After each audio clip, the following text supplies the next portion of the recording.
This is the Prayer Culture Podcast, where we talk about building prayer into the lives of Bible-centric churches and individuals. I'm your host, Michael Green.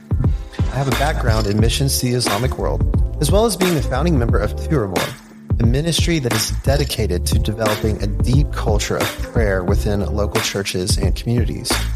My co-host, Patrick Rowe, is a board member of Ep4, as well as being a longtime church planner in the greater Houston area and Thailand. This is the Prayer Culture Podcast.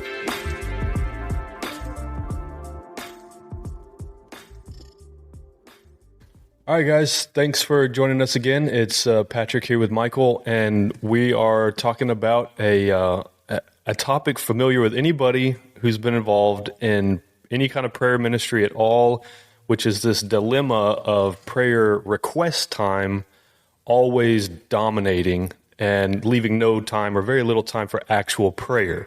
So, Michael, you've been involved in a lot of prayer groups, a lot of prayer ministry, prayer meetings. How often do you run up against this issue? What do we do about it? What kind of scriptures would encourage us? Help us out. Yeah, so it happens all the time, and it's because we as humans love to talk about ourselves. And That's true. we love to talk about ourselves, but it is true. People come with genuine requests that God cares about.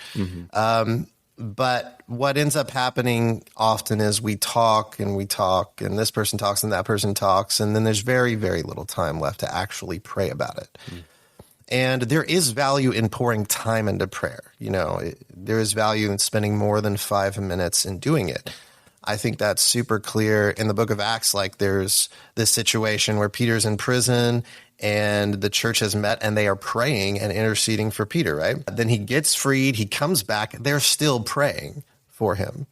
And, you know, pray without ceasing, keep emphasizing prayer together, I think, which is often what's missed. Is it's not just an individual exercise, but it's a together thing. So when we come together and we say we're coming together to pray, then let's pray.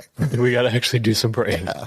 Right. Yeah, absolutely. Right. Yeah. So, and of course, the hard thing about this topic is, like you said, these are genuine issues that need prayer. They're important to God, so they should be important to us. The classic example, of course, is like, you know, Granny's hip or whatever. And it's like, hey, does anybody have anything that we can pray about? And someone inevitably has some relative or some friend, someone who's not in the room, and they have some kind of problem or issue, or they're facing something or whatever. And it can feel a bit, you know, it comes with a story and this kind of stuff. And it can feel like we're not going to pray about this for a while, if we ever get to it. And then somebody else is reminded of somebody or something that's happening somewhere. And it tends to not be issues for people in the room. Like, somebody in the room needs to be prayed for. A lot of times it's people outside of the room, situations nobody else here is really. So these are important things. So then how do we think about how we spend time? How much time do we give? And how can we direct a group or lead a group? Because we're talking about prayer ministry, and we want to have powerful prayer ministry. But so how do we lead that? How do we influence it so that we can give good time and thought to something that is important to God without it taking all the time, and we don't ever, as you said, we don't ever end up getting to the actual praying? Yeah. You have to establish with people what your purpose is when you're coming together. I'm a firm believer it's good to have some fellowship times where there is a lot of talking and hanging out. And I think we should do some of that. You know, you have small group at church, right? And you hang out and stuff. I'd love to see more prayer in small group, but it's important for churches, I think, to have prayer meeting times and say, we are coming to pray. This is what we're coming to do. Right. And then you need to establish some things like, hey, are we invested in more local things? Are we praying today more for big picture things? Okay. Because I think it's important to remember we are supposed to, I think, pray for big picture things too. Sure. Yeah. Like missionaries across the world, or, you know, things that are happening in China or in, you know, Thailand or whatever, right? Right. So it's important to like establish that part too, like how much are we investing locally and globally? And then what I do, I have a method basically for prayer meetings where there's time where we abide and wait on the Lord to inform our prayer meeting. Right. And then we do intercession, and we'll have a topic, but it's important to have leadership in it, basically. Yes. Have somebody who's the facilitator, who's helping guide the conversation and is basically the only one really talking outside of prayer. And that could be one or two people or something like that, but just a person or two people maybe who are like, they're driving this meeting. Mm-hmm. And then when it comes to requests, I don't want to like maybe not do any requests at all in the meeting, but usually I save requests like till the end of the meeting, requests that are not already kind of part of the plan. Yeah. And I do even try to guide those. Like a lot of times, like at church in a prayer meeting, I'll get a chair, sit in the middle. All right, can we pray for healing over you? Or what, a specific thing that maybe the Lord's directing us to pray into. So that helps keep it from kind of being anything, and it makes it more. Yeah. Right. Yeah. So it gives some direction. Okay. So then the issue of leadership is really important in this area. If nobody has a plan for how we're going to spend our time, we will spend the time talking about ourselves. That's basically what we're saying, because it's so true. That's the human default, you know? And okay. So, what I'm also hearing you say is, the normal kind of natural mode that people will, and we've all experienced it. I've been a part of it. I've probably established it in some ways without meaning to, but the normal, natural way we're going to gather together for prayer is we're going to, if we had an hour, we're going to spend 55 minutes talking about what is important to us, what's burdening us, the cares, anxieties, whatever issues, health issues, anything like that. We're going to spend 55 minutes going around the circle talking, and then we're going to spend 5 minutes going, Lord, you heard all that, we know you heard all that. So will you please do something really great about the things that you heard? So what I hear you saying is just intentionally flip it so that we're going to get to the prayer and spend time praying about things that we know are important to God, important to us. And by the way, if you're in relationship with the people in the room, you should probably already know a lot of these things, and you don't have to be told everything going on in everybody's life. You can just pray for each other based on what you know. And then we can get to the end of a meeting and we can say, hey, is there anything else that we really need to pray for? Anything urgent that needs prayer tonight? And maybe that would help to divide up the time more appropriately so that you actually get to the prayer. Does that make sense? Yeah. Okay, so I can feel all my empath friends right now. I can hear them going, so you don't care how people feel tonight? You just came with a plan of things that were important to you, guy leading. You showed up with a list of things that are important to you. So what would you say, if you go, okay, we have a plan of important things we know are important to God, and towards the end, we're going to make some time for things that are important to everybody right now. Well, what would you say so that we're not, because we don't want to be callous, we don't want to not know about important things to pray for. Yeah.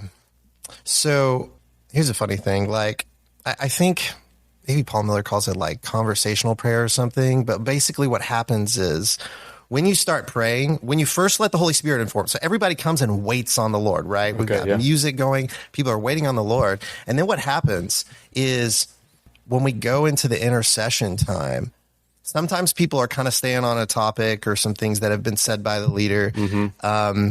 And sometimes people are going totally off and they're doing something, they're praying into something that is in their life that they care about. Yeah. And the rest of us confirm it. And we start praying over it. Okay, yeah. So it's like they're doing the request, but they're actually giving it to God. Make your request made known to God, right? They're doing that. Instead of just to us. Yeah. And then we're agreeing with it. Yeah, that's really good. It happens. I love that you introduced that as a funny thing. Here's a funny thing. You could actually tell God about the thing, and then we could all just know that now that's a thing. And I do, in the past, I have felt like that is probably the most efficient way to make requests known. to make them known to God. Now, I also have had a little bit of pushback in my own self and then from others also, where, I don't know, sometimes that's a bit hard for people because you want to lead in that. You want that to be a known thing, that if you need something, if you need prayer for something, pray for it, and we will all then agree with your prayer. We'll join in and intercede for you about that thing.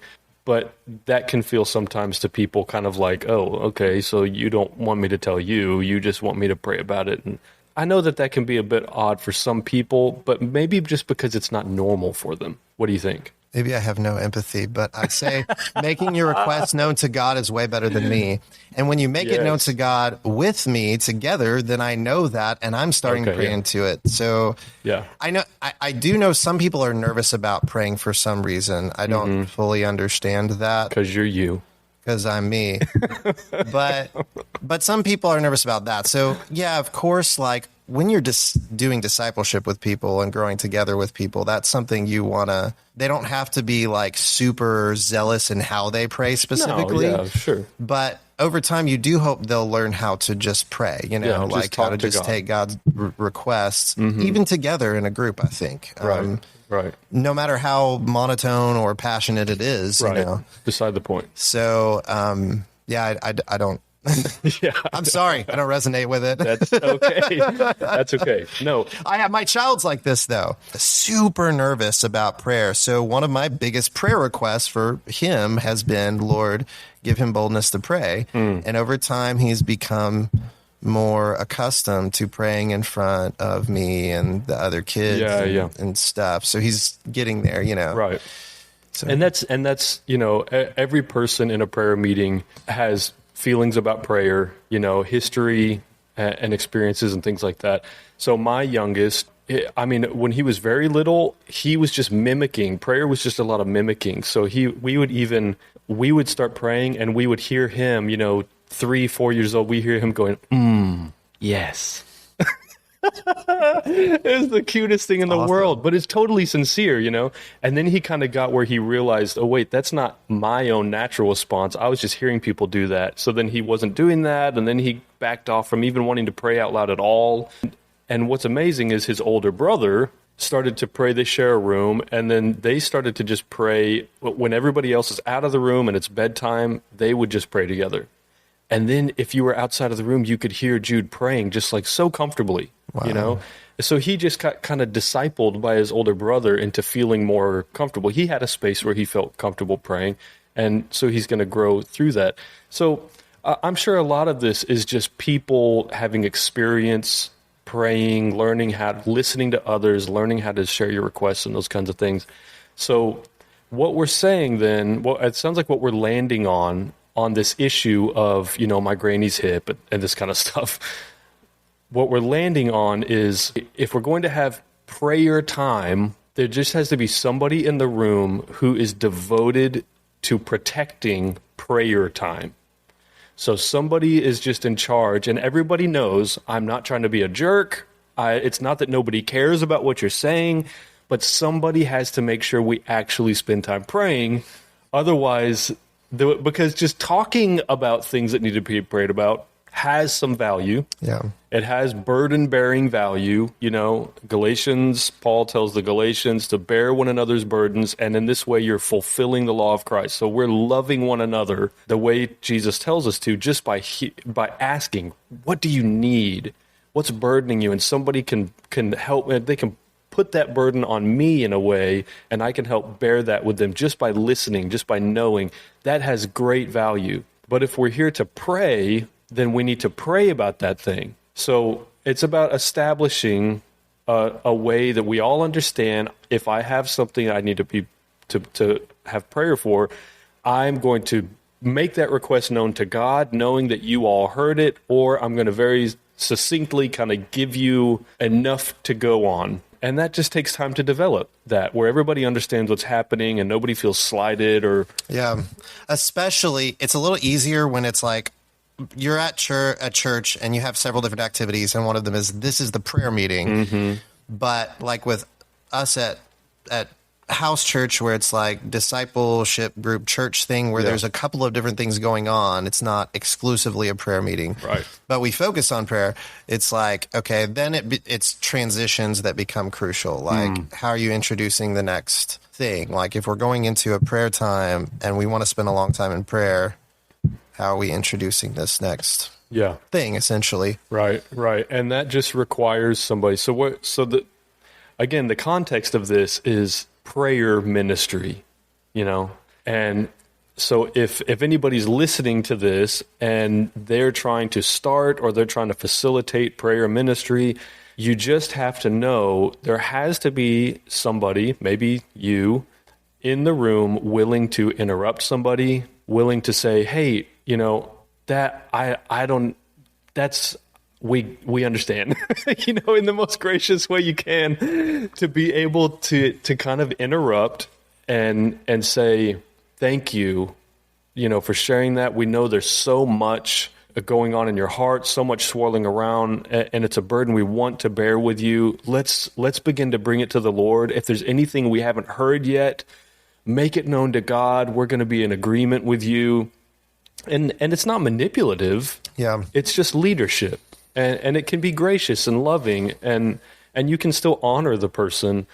So what do you, if you were going to coach somebody in a moment where it's like you're going to have to interrupt people sometimes, how would you, okay, so maybe this is dangerous because you're the guy with no empathy where you're just like, stop. Stop. Well, no, I do have empathy and I'm very caring towards people. That's the funny thing is like, I'm glad you're in charge at church. You're the one who has the kind of like, Michael, at the prayer meeting, I started in charge of with okay. How dare you? But before we move into that question, I'm going to answer that question. But first, I want to tell you one other thing. Okay. Is if you have time where you wait on the Lord first before you take requests, you actually give the Lord space to give a word of knowledge about what people need. Okay. He may give you a word of knowledge about a request that's going to come. Yeah, that's really good. And then you get to share. It's like, oh, the Lord is here. He already knows the request. Right. And how encouraging is that to the person who hasn't shared yet and the Lord already told somebody else? It's insane. Those are the most powerful moments, I think, in a space like that. Like the Lord is telling me about your need, or the Lord told you about my need. That just like blows your mind and makes you feel so ultra cared for by the Lord and by each other. Yeah, that's really good word. So I'm glad you said that. What you're saying about interrupting, when it comes to establishing a prayer meeting specifically, I started one at a church, and the other person leading it, I established with them from the very beginning, like, hey, this is about prayer. Mm-hmm. And this person co-leads it. So like I'll lead it one week, they'll lead it one week or whatever. But, and I didn't set a lot of parameters saying you have to do it this exact way. We have a basic model, but I did tell them like, it's super important. This is prayer time, not request time, not a bunch of talking time. I think we have had once where we've done like answers to prayer in it where there was a little more talking. But I just made this super clear when we were establishing this prayer meeting. This is what it's about. Uh-huh. So if you do that from the outset with a prayer meeting, that's super helpful. Right.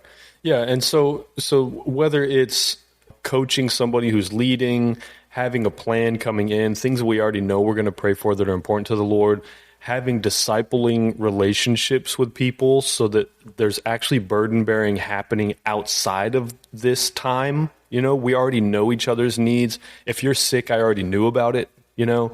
Asking people before the meeting to give requests if they need prayer, like tell us before the meeting so that when we get to the meeting, we can start praying for it. Those are all tools that you can use. Those are all things that we should be doing anyway. We should just know what's happening in each other's lives anyway. Right. So if we're not counting on the quote unquote prayer time for the time to discover the needs, but we know the needs in the course of discipleship and relationship, then we can save a lot of time and we can get right to the prayer, which is where all the power is. Yeah. Fair enough? Yeah, absolutely. So any other thoughts that you would kind of lay over that to kind of round this out, or just the heart of it or anything? Pray without ceasing. Yeah. That's it. Yeah, be that persistent widow. Persistent widow, Keep on just keep praying. doing it. Yeah. Right. That's good. And I guess probably the only other kind of final thought I would have about it is when we're talking about prayer requests, we're talking about people, this topic of, trying to manage the time well so that it's not all prayer requests. As leaders, we do have to be incredibly sensitive to how dangerous it can feel to people to actually speak up and say, I have a need, or I'm in trouble in some way, or I have sinned, and I'm asking for you to pray for me that I could repent of this, or be free from this, or I think there's a spirit attacking me, or a family member of mine is desperately sick, or whatever it is, that is this person's life. That's their life. So what we're not saying is that those things aren't as important as praying. It's all very important to God, obviously. I mean, God is a God of compassion, of never-ending mercy. He loves us. He cares for us. So Jesus himself is always making intercession for us. It's like one of his primary ministries he continues to do, So these things are all very important. Our needs are very important to God. We're not saying don't waste time listening to people's needs. We're not saying, Right. people rambling on and on about their prayer requests. Right. Please stop. That's not it. We're saying find a space for that's outside of we're supposed to be praying right now. Yeah. That's the point. Absolutely. That's what we're getting at. We do need to know what people need. We want to know all the things that are so important to God, the ways that he's looking at their life and he's grieved or he's hurt for them or he has compassion and he wants to do something and he wants us to ask him for it. We want to know about those things. We just want to know about them before we get into the prayer time, because this is time for prayer. So that's probably the only thing I would lay over it. And we've kind of already talked around that and said it a bit, but just want it to be right out there, explicit, how important that is. So all good? All good. All right. Thanks so much for listening.